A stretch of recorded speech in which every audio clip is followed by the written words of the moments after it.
Hello दोस्तों, आप सभी का लुडाइट स्कॉलर के यूट्यूब चैनल पर स्वागत है। जैसा कि हमने पहले इस बारे में बात कर चुके हैं कि हमारा जो चैनल है वो हिस्ट्री और पॉलिटी के ऊपर बेस्ड है और करंट अफेयर इसके साथ साथ चलेगा। काफ़ी दिनों बाद एक बार फिर से हम हिस्ट्री के सेकंड सीरीज लेके आए हुए हैं।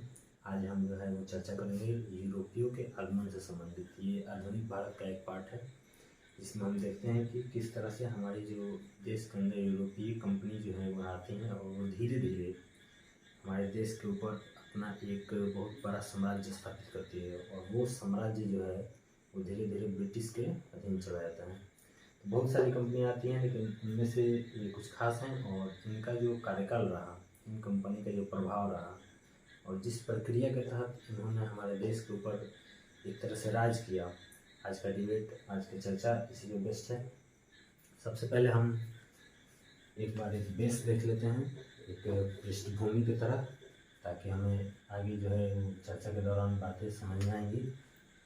तो हमारे पास 5 ऐसे कंपनी हैं जिस पे ये चर्चा पूरी तरह बेस्ट होगी। सबसे पहले पुर्तगाली, डच, अंग्रेज, ड्रेन और फ्रांसीसी। ये जो है इनकी स्थापना वर्ष है 1498। पुर्तगाली जो वहाँ से चले थे और कालीकट में भी पहुँचे और हमारे जो कालीकट के शासक थे जो मौर्य, उन्होंने इनका स्वागत किया। फिर डच आए, डच ईस्ट इंडिया कंपनी मिली 1602 में। उसके बाद 1600 ईस्वी में अंग्रेज की ईस्ट इंडिया कंपनी मिली। फिर आगे ट्रेन का 1616 में और फिर फ्रांसीसी 1664 में। हमारे पास जो है वो 3 ऐसे कंपनी हैं जिन पे हम थोड़े से डीपली चर्चा करेंगे। सबसे पहले पुर्तगाली, क्योंकि इन्होंने सबसे पहले यहाँ आया था और ये इन्हें कहा जाता है कि इन्होंने भारत खोज की थी। आगे अंग्रेज, जिन्होंने यहाँ पे 200 साल तक राज किया। तीसरा फ्रांसीसी, ये जो हैं काफ़ी दिलचस्प हैं, इनकी कहानी काफ़ी दिलचस्प है।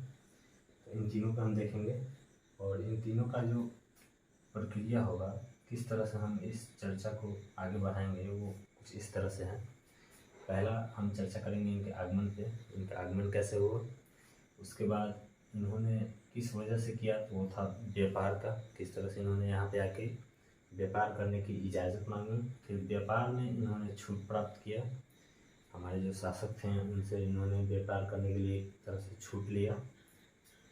चौथा, उन्होंने अपना एक मुख्यालय स्थापित किया, फिर उस मुख्यालय का किलाबंदी किया।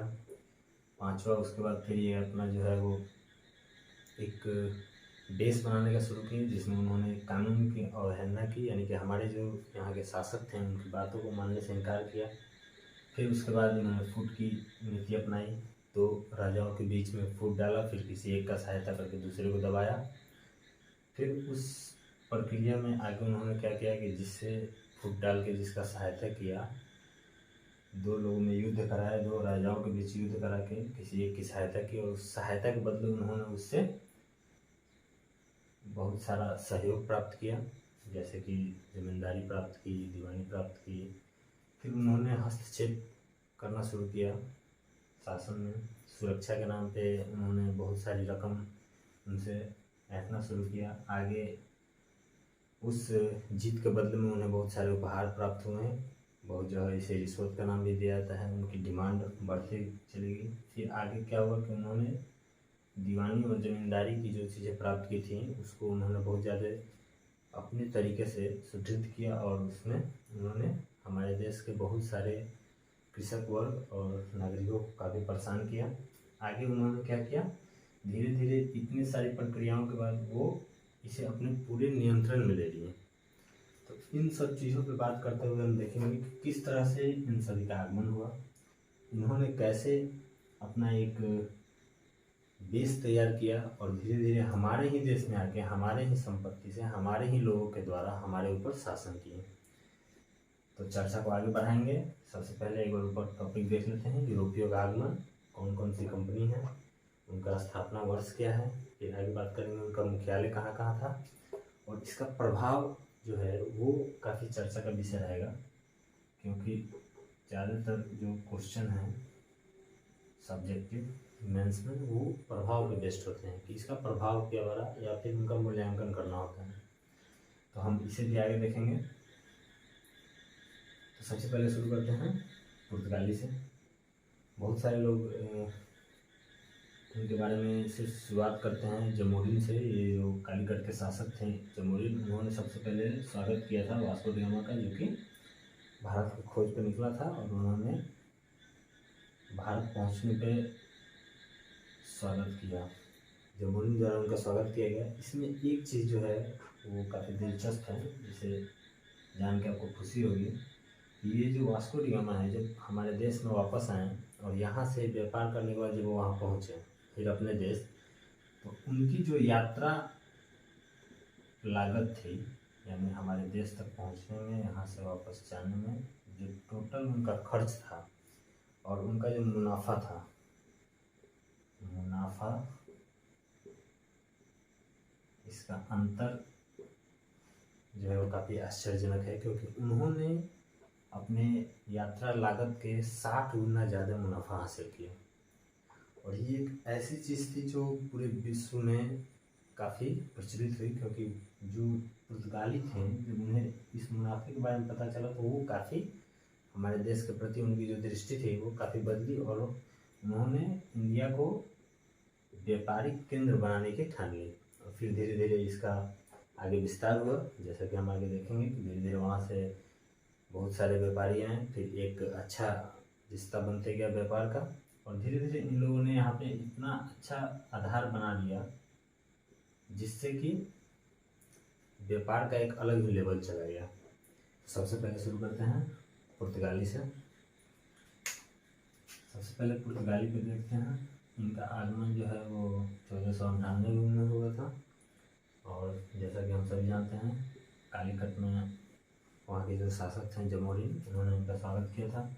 और हमारी जो एक भारतीय शासक की जो अपेक्षा थी ऐसे लोगों से, वो ये थी कि हमारा व्यापार जो है वो काफ़ी दूर तक फैले, जिससे क्या हुआ कि हमारे यहाँ के जो व्यापारी हैं उन लोगों को काफ़ी लाभ हो और हमारे देश की आर्थिक स्थिति जो है उसमें बदलाव हो। इनका जो पहला था वो यहाँ इनका आगमन जो हम देख लीजिए। दूसरा था व्यापारिक केंद्र, यानी कि जब पुर्तगाली यहाँ पे आए 1498 में, फिर धीरे धीरे उन्होंने अपना मुख्यालय स्थापित करना शुरू किया, यानी अपना एक केंद्र बनाना शुरू किया। तो कोची में बनाया, फिर गोवा, दमन और दीव, उन जगहों पे इन्होंने अपना व्यापारिक केंद्र बनाया। उनके बारे में एक तीसरा जो है वो काफ़ी इम्पोर्टेंट है, वो है कार्टेज पद्धति। इस पे हम थोड़ा सा विशेष ध्यान देंगे। ये एक्चुअली संबंधित है हिंद महासागर से, क्योंकि उसी के जरिए यहाँ तक पहुँचे थे। तो इन्होंने क्या किया था कि एक व्यवस्था बनाया, एक पद्धति बनाया, जिसमें ये इन्होंने रखा कि अब जो भी कोई इसके थ्रू जो है वो व्यापार करेगा, उन्हें सबसे पहले इनसे एक लाइसेंस लेना पड़ेगा, उनकी उसकी कीमत चुकानी होगी, और उन्हें व्यापार करने के लिए हिंद महासागर में एक लाइसेंस लेना पड़ेगा। अब ध्यान दीजिए यहाँ पे क्या है, ये पद्धति इन्होंने शुरू की कि अब आप हमें पहले कीमत चुकाइए, शुल्क जमा कीजिए और हमसे लाइसेंस लीजिए, ताकि आप हिंद महासागर के जरिए आप व्यापार कर सकें। तो ये इम्पोर्टेंट है, इस पर आप ध्यान रखेंगे। आगे है डच का। डच में क्या था कि इन्होंने एक्चुअली ये जो कंपनी थी डच कंपनी, ये टोटली बेस्ड थी मसालों के ऊपर। इनका उद्देश्य था भारत से मसालों का व्यापार करना, और बदले में ये कपड़ा का निर्यात वगैरह करते थे। तो इनके लिए प्रमुख क्या था, इंडोनेशिया और सुमात्रा वगैरह, और एक स्पाइस आइलैंड द्वीप था जहाँ मसालों का ज़्यादा व्यापार होता था। इनमें एक चीज़ और ख़ास है वो देखना है कि इन्होंने एक सिक्का बनाया, पगोडा नामक सिक्का, पुलिकट में। तो इससे भी थोड़ा इनकी विशेषता बढ़ती है कि इन्होंने सिक्का की स्थापना की, पैगोडा नाम से दिया गया। तीसरा जो है, क्योंकि हम जानते हैं कि जब व्यापार जो है काफ़ी बड़े लेवल पे आगे बढ़ने लगा, मुनाफा जो है काफ़ी ज़्यादा होने लगा, तो बहुत सारी कंपनी जो है वो एक दूसरे से प्रतिस्पर्धा करने लगी। तो ऐसे में ही डच कंपनी का जो सामना हुआ वो अंग्रेज़ों से हुआ, और इनके साथ इन्होंने एक युद्ध किया, बेदरा का युद्ध 1759 में, जिसमें इनकी हार हुई और उसी समय से इनका पतन, लगभग पतन हो गया। 3 चीज़ें याद रखेंगे। इनका उद्देश्य क्या था? मसाला का। इनकी जो महत्वाकांक्षा थी वो राजनीतिक सत्ता स्थापित करने की नहीं थी, ये सिर्फ व्यापार के उद्देश्य से आए थे और इन्होंने मसालों पर ज़्यादा फोकस किया। दूसरा, सिक्का जो पुलकट में उन्होंने स्थापित किया, पैगोडा का। तीसरा था बेदरा का युद्ध, जिसके बाद इनका पतन हुआ। तीसरा हम देखेंगे फ्रांसीसी का। इसके बाद आगे हम इसकी चर्चा करेंगे क्योंकि उसमें बहुत सारे पॉइंट हैं। फ्रांसीसी कंपनी जो थी, शुरुआत में इनका भी उद्देश्य क्या था? व्यापारिक उद्देश्य था। शुरू में इन्होंने व्यापार करने के उद्देश्य से यहाँ पे आए क्योंकि इन्हें पुर्तगाली वगैरह से देख लिया था कि मुनाफा बहुत ज़्यादा है भारत में, तो यहाँ पे आने का इनका मेन उद्देश्य क्या था? व्यापारिक उद्देश्य था। लेकिन धीरे धीरे जो है ये राजनैतिक उद्देश्य भी रखने लगे। इसमें क्या था कि यहाँ जो एक डुप्ले थे गवर्नर, काफ़ी ज़्यादा यहाँ पे अपनी महत्वपूर्ण भूमिका अदा की है। लेकिन जैसा कि हम जानते हैं कि किसी भी कंपनी को चलाने के लिए पैसे की बहुत सख्त ज़रूरत होती है और उसके पीछे एक बहुत बड़ा किसी शासक का या फिर यूँ कहें तो किसी देश के सरकार का बड़ा हाथ होता है। तो फ्रांसीसी के साथ यही प्रॉब्लम हुई कि वहाँ की जो सरकार थी वो जो है वो इनका साथ नहीं दे पाई और जिसकी वजह से क्या हुआ कि इसका धीरे धीरे पतन होना शुरू हुआ। सबसे पहले व्यापारिक उद्देश्य था, इन्होंने अच्छा किया। व्यापार में आगमन के साथ ही इनका जो है प्रतिस्पर्धा वो पुर्तगाल और अंग्रेज़ों के साथ शुरू हो गया। डुप्ले जो थे वो काफ़ी अच्छे प्रशासक थे, उन्होंने काफ़ी अच्छी व्यवस्था की और काफ़ी अपने कंपनी को आगे ले गए, परंतु उनकी जो सरकार थी वो उनको सपोर्ट नहीं कर पाई, बैक सपोर्ट नहीं मिला, जिसकी वजह से वो राजनीतिक उद्देश्य अपना पूरा नहीं कर पाए। और इसी राजनीतिक उद्देश्य और व्यापार को लेके कर्नाटक युद्ध हुआ, प्रथम, द्वितीय और तृतीय अंग्रेज़ों के साथ। प्रथम जो हुआ 1746 में हुआ, 48 में जाके एक एक्सला-सेपल की संधि हुई जिसके द्वारा इस शांत हुआ। दूसरा जो है 1749 में हुआ। 54 में जाके पंडिचेरी की संधि पंडिचेरी की संधि हुई। फिर अगेन 1758 में हुआ और तीसरा चला जो कि पेरिस की संधि हुई। इसे सप्तवर्षीय युद्ध भी कहा जाता है।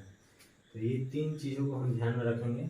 पुर्तगाली में 3 बातें, उनका आगमन, उनका व्यापारिक केंद्र, व्यापार का महत्व, तीसरा कार्टेज पद्धति। पुर्तगाली के साथ एक और बड़ी बात थी कि ये लोग जो है व्यापार के मामले में बहुत ज़्यादा एडवांस थे और इनका पकड़ जो था वो नौसैनिक पकड़ जो था काफ़ी अच्छा था। यानी कि समुद्र में इनका व्यापार का जो सिस्टम था, जो पद्धति थी वो काफ़ी विकसित थी, जिसकी वजह से ये बाकी लोगों से काफ़ी आगे थे। डच के आए तो डच के लोग कोई राजनीतिक उद्देश्य इनका था नहीं, तो इनका सिर्फ व्यापार से मतलब था। तो व्यापार में भी ये अपने आप को भारत से अलग रखें और इंडोनेशिया के स्पाइस आइलैंड द्वीप तक ही सीमित रखें। इन्होंने अंग्रेज के साथ संधि भी कर दी कि आप भारत की तरफ करें, हम अपना व्यापार जो है इंडोनेशिया, सुमात्रा और आइसलैंड द्वीप की तरफ रखेंगे। तीसरा फ्रांसीसी, इनसे जो है वो अंग्रेज का काफ़ी सामना हुआ। उन्होंने बहुत अच्छा अपनी कंपनी के लिए काम किया, खास करके डुप्ले। और अगर फ्रांसिस की सरकार डुप्ले को वापस नहीं बुलाती तो शायद आज तस्वीर कुछ अलग होती, क्योंकि उनकी जो दिव्य दृष्टि थी वो काफ़ी सार्थक थी और काफ़ी अच्छी थी। तो आगे हम अब बात करेंगे कैसे इन लोगों का जो है किलाबंदी हुआ। तो सबसे पहले पुर्तगाली का, तो पुर्तगाली जब अपना किलाबंदी करने काम किए तो बहुत सारा विरोध हुआ, लेकिन जैसा कि हम लोग पहले यहाँ देख चुके हैं कि इन लोगों ने कानून की अवहेलना की, जिसकी वजह से यहाँ के शासक के बीच में इनके साथ मतभेद शुरू हुई।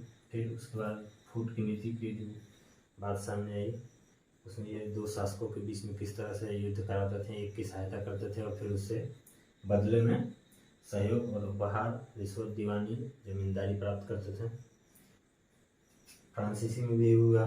सबसे पहले डुप्ले ने ये चीज़ शुरू किया कि सबसे पहले उन्होंने 2 राजाओं के बीच में जो है अपना एक पक्ष रखना शुरू किया और एक पक्ष को सहायता प्रदान किया। उनके देख के ही अंग्रेज़ों ने ये चीज़ शुरू की और उन्होंने फिर दूसरे को साथ दिया। अंग्रेज और फ्रांसीसी के बीच में अक्सर जो है वो कांटे की टक्कर चलती थी। अगर फ्रांसीसी किसी को सपोर्ट कर रहे हैं तो अंग्रेज जो है वो उसके विरोधी को सपोर्ट करते थे, और फिर वास्तविक जो लड़ाई होती थी वो इन दोनों की हो जाती थी। दोनों बैकफुट पर थे, लेकिन वास्तविक लड़ाई इन दोनों के बीच में ही होती थी। तो आगे इनका जो है 64 में फ्रांसीसी भी वापस हुए, क्योंकि इनका पतन हो गया, सरकार इनका साथ नहीं दे पाई, जबकि अंग्रेज का साथ जो है उनकी सरकार, ब्रिटिश सरकार हमेशा साथ में थी। तो आगे अब देखते हैं अंग्रेज की। अंग्रेज का जो आगमन था, ये कंपनी बनी थी 1600 में। वहाँ की जो ब्रिटिश शासन थी उन्होंने 15 वर्ष के लिए इसे मान्यता दी, ताकि ये पूर्व में जाके व्यापार कर सकें। जब ये कंपनी हमारे यहाँ आई तो इनकी प्रतिस्पर्धा जो थी वो फ्रांसीसी से ज़्यादा हुई। उस समय ये सिर्फ व्यापार पे फोकस कर रहे थे। कपड़ों का व्यापार काफ़ी अच्छा चल रहा था, फिर धीरे धीरे वो आगे बदलते गया। लेकिन फिर क्या हुआ कि यहाँ के शासकों में यूनिटी की जो प्रॉब्लम थी, एक राजा का दूसरे राजा से लगातार युद्ध चल रहे थे, उनके अंदर जो है वो एक राजनीतिक सत्ता हासिल करने की उद्देश्य विकसित हुई। और ये राजनीतिक सत्ता स्थापना जो है, यही एक ऐसी चीज़ थी जो इन्हें हर वो चीज़ करने पे मजबूर किया। तो सबसे पहले हम बात करेंगे इनका आगमन। जब इनका आगमन हुआ तो जहांगीर के कार्यकाल के दौरान हुआ, और इन्होंने क्या किया, उन्होंने इसे इजाज़त दे दी कि ये सूरत में अपनी एक फैक्ट्री बनाए। ठीक है, 1608 में उन्होंने सूरत में अपनी एक फैक्ट्री डाली। तो सबसे पहले तो हम जब उनका इतिहास जानेंगे अंग्रेज का, तो हमारे नज़र में जहांगीर जी क्या होगा कि उन्होंने इसे सूरत में अपना फैक्ट्री डालने की इजाज़त दी। और एक थे हमारे फारुखसियर जी, इन्होंने एक बहुत बड़ा काम क्या किया कि इन्हें एक फरमान जारी करके शुल्क मुक्त व्यापार करने का अधिकार दे दिया। वास्तविकता ये थी कि इससे हमारा जो है व्यापारिक नुकसान बहुत ज़्यादा था। हमारे यहाँ के जो व्यापारी थे उनको इसका बहुत ज़्यादा नुकसान उठाना पड़ा। तो 3 चीज़ें हम शुरुआत में ध्यान रखेंगे। पहला कि इनका जो उद्देश्य था यहाँ आगमन का, वो था व्यापारिक उद्देश्य, लेकिन समय के साथ ये बदलता गया और वो राजनीतिक मंशा जो है उनकी बाहर आई। 2 चीज़ देखेंगे। पहला, जो इनका कंपनी का जो फैक्ट्री स्थापित हुआ वो 1608 में हुआ और जहांगीर के शासनकाल में हुआ। ठीक है। तीसरा, चौथा जो है वो फारुखसियर, जो कि इन्होंने मुक्त शुल्क जो है करके इन्हें व्यापार करने का छूट दे दिया। आगे जो है वो हम ये चीज़ देखेंगे कि आखिर इनका बेस कैसे तैयार हुआ, किस तरह से ये जो है हमारे ऊपर शासन करना शुरू किए। सबसे पहले बंगाल से बात करेंगे, क्योंकि उस समय का जो सबसे संपन्न राज्य था वो बंगाल था। तो बंगाल में सिराजुद्दौला थे। तो इन्होंने क्या किया कि मीर जाफ़र के साथ साठगांठ की, मीर जाफ़र को नवाब बनाने का सपना दिखाया और फिर उसको अपने साथ मिला के शासन व्यवस्था अपने हाथ में ले लिया। मीर जाफ़र को इन्होंने सपोर्ट किया और इसे नवाब बनाया। फिर क्या हुआ कि मीर जाफ़र को भी इन्होंने क्या किया, जब मीर जाफ़र को लगा कि अब कुछ ज़्यादा हो रहा है, इनकी डिमांड बढ़ते गई और उनका जो कंट्रोल था वो मीर जाफ़र को बहुत ज़्यादा हुआ। फिर धीरे धीरे वो कठपुतली जो अंग्रेज़ के बन के रह गए। तो अंग्रेज़ों को लगा कि अब इससे काम नहीं चलेगा, हमें कुछ और चाहिए। इन्होंने इसको हटा के किसको बनाया, मीर कासिम को। मीर कासिम थोड़ा सा तेज था। उसने क्या किया कि इनके जैसे वो शासन अपने हाथ में लिया, उन्होंने अपना राजधानी वहाँ से बदल दिया ताकि इसका जो हस्तक्षेप हो वो कम से कम हो सके। फिर दूसरा हुआ देखेंगे हम बक्सर का युद्ध। यहाँ पे क्या हुआ कि अंग्रेज जो है वो एक तरफ अकेले और एक तरफ से यहाँ के नवाब शुजाउद्दौला, मुगल सम्राट जो थे शाह आलम द्वितीय और तीसरा मीर कासिम, इन तीनों ने मिलकर अंग्रेज के साथ युद्ध किया, और ये जो है 1764 में,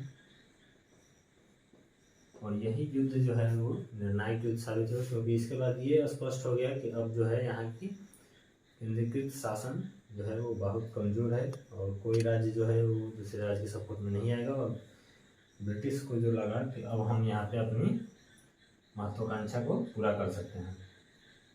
इसमें एक चीज़ और मैं ऐड किया हूँ, मीर जाफ़र का जो पुत्र था, शुरुआत में होगा क्या था कि मीर जाफ़र को हटा के मीर कासिम को लाया गया, लेकिन फिर कुछ समय बाद उन्हें लगा कि नहीं, मीर कासिम जो है वो उनकी पीठ के पीछे जो है उनसे बचना चाह रहा है, उनसे निकलना चाह रहा है। तो उन्होंने पुनः क्या किया कि मीर जाफ़र को हटा के फिर से मीर कासिम को हटा के फिर से मीर जाफ़र को लाया। कुछ समय बाद मीर जाफ़र की मृत्यु हो गई। फिर उन्होंने क्या किया कि उसका एक पुत्र था नजमुद्दौला, उसे नवाब घोषित कर दिया 1765 में युद्ध के बाद। इसे नवाब घोषित किया और इसे अपना कठपुतली बना लिया। यहाँ जो युद्ध हुआ 1764 में, यहाँ इन्होंने हरजाना लगाया इनके ऊपर युद्ध का 50 लाख। ठीक है, कुछ समय तक नवाब जो है वो शासन किए, लेकिन पुनः इन्हें क्या किया गया, इन्हें जो पेंशन देके विदा किया गया। ये पेंशन की राशि थी 26 लाख, और इन्हें 2 जिला दिया गया, एक था कारा और एक था इलाहाबाद। 2 जिला दिया गया और 26 लाख का पेंशन देके इन्हें हटा के अपना पूर्ण नियंत्रण स्थापित किया गया। इस तरह से 3 चीज़ समझने के लायक है। सबसे पहले इन्होंने क्या किया, व्यापार के नाम पे यहाँ इनका आगमन हुआ। फिर ये क्या किए, यहाँ के जो शासक थे उन्हें अपने मंशा को छुपाते हुए उनसे क्या किए, बहुत सारी फरमान हासिल किए, और उसमें क्या किए, जैसे कि शुल्क मुक्त व्यापार, फैक्ट्री लगाने के लिए अधिकार। फिर धीरे धीरे इन्होंने क्या किया कि एक राजा को उसका जो उत्तराधिकारी था उसके साथ साठगांठ करके उन्होंने क्या किया, जैसे मीर जाफ़र के साथ करके सिराजुद्दौला को धोखा दिया। फिर मीर जाफ़र को नवाब बनाया। फिर मीर जाफ़र को अपने नियंत्रण में लेने की कोशिश की। जब वो हाथ से निकलने लगा तो फिर उसको हटा के मीर जाफ़र को लाया गया। मीर जाफ़र भी होशियार निकला, उसने क्या किया कि नाम मात्र की इन्हें अपना नियंत्रण स्थापित करने दिया, परंतु पूरा का पूरा जो है वो स्वतंत्र शासक करना शुरू किया, जिससे वो काफ़ी परेशान हो गए। उन्होंने पुनः इसे हटा के मीर जाफ़र को लाया। मीर जाफ़र को कुछ समय बाद मृत्यु हो गई। उसके बाद क्या हुआ कि मीर कासिम जो है वो नवाब के साथ मिलके और मुगल सम्राट के साथ मिलके एक युद्ध छेड़ दिए, जो कि बक्सर का युद्ध कहलाया 1764 में। लेकिन इसमें इनकी हार हुई, और इसके बाद ही जो है जो अंग्रेज थे उनकी जो है पकड़ जो है वो काफ़ी मजबूत हो गई। इस युद्ध के बाद जो है ये साबित हो गया कि अब और कोई नहीं है। फिर मीर जाफ़र का पुत्र आया, फिर उसे नवाब घोषित किया गया। फिर उसे भी हटा के पेंशन देके कर दिया गया। 2 जिला भी दिया गया था पेंशन के साथ, कारा और इलाहाबाद। और इन लोगों पे जो बक्सर का युद्ध हुआ उस समय हरजाना किया गया 50 लाख। तो ये एक व्यवस्था थी जो ये बताती है कि यूरोपियों का जो आगमन हुआ वो व्यापार से शुरुआत हुआ, और ये राजनीतिक सत्ता हासिल करने तक पहुंच गया। ये सिर्फ यूरोपियों के आगमन से संबंधित ये वीडियो था, तो इसमें सिर्फ इतना ही। आगे हम फिर आगे देखेंगे इसको और डीप में कि आखिर इसका प्रभाव क्या रहा, किस तरह से छोटी छोटी चीज़ें जो है वो घटित हुई, किस तरह से हमारा देश जो है कमज़ोर हुआ, केंद्रीकृत शासन किस तरह से कमज़ोर होते गया, मुगल का पतन कैसे होते चला गया। और मुगल शासन जो है वास्तविकता ये थी कि हमारे पास 2 ही शासन व्यवस्था थी। दक्षिण में तो बिल्कुल ही कमज़ोर थी, एक मुगल थी, मराठा था। ये 2 काफ़ी जो है वो मजबूत शासन व्यवस्था रखे हुए थे, लेकिन उन लोगों में भी बहुत सारी कमियां थी। मुगल का तो पतन ही हो गया था लगभग। मराठा के पास एक मौका था कि वो एक केंद्रीकृत शासन व्यवस्था बना सकते थे, लेकिन वो भी सफल नहीं हो पाया। तो आगे हम इस सब पे डिस्कस करेंगे धीरे धीरे कि कैसे जो है इन लोगों का जो उत्थान हुआ और किस तरह धीरे धीरे ये पूरे भारत पे कब्जा किया। हम हर मानचित्र बना के भी हर आगे डिस्कस करेंगे कि कहाँ कहाँ कौन सा युद्ध हुआ और कौन कौन से राजा को किसने सपोर्ट किया, क्योंकि आगे बहुत सारे मिलेंगे। किस तरह से फ्रांसिस कंपनी के जो डुप्ले थे गवर्नर, उन्होंने किस तरह से एक राजा को सपोर्ट किया, फिर उसके विरोध में आके अंग्रेज जो है वो बैकफुट पे आके दूसरे को सपोर्ट किया। तो ये लड़ाई लड़ाते गए। तो हम आगे हर चीज़ देखेंगे अच्छे से। यूरोपियों के आगमन के ये जो वीडियो थे इसमें आज इतना ही। अगर आपको अच्छा लगे तो लाइक करें, शेयर करें और सब्सक्राइब करें। आगे धीरे धीरे इसे एक कहानी के तौर पर मैं कोशिश करूँगा कि इसे और ज़्यादा डीपली रखूँ। ठीक है, थैंक यू वेरी मच।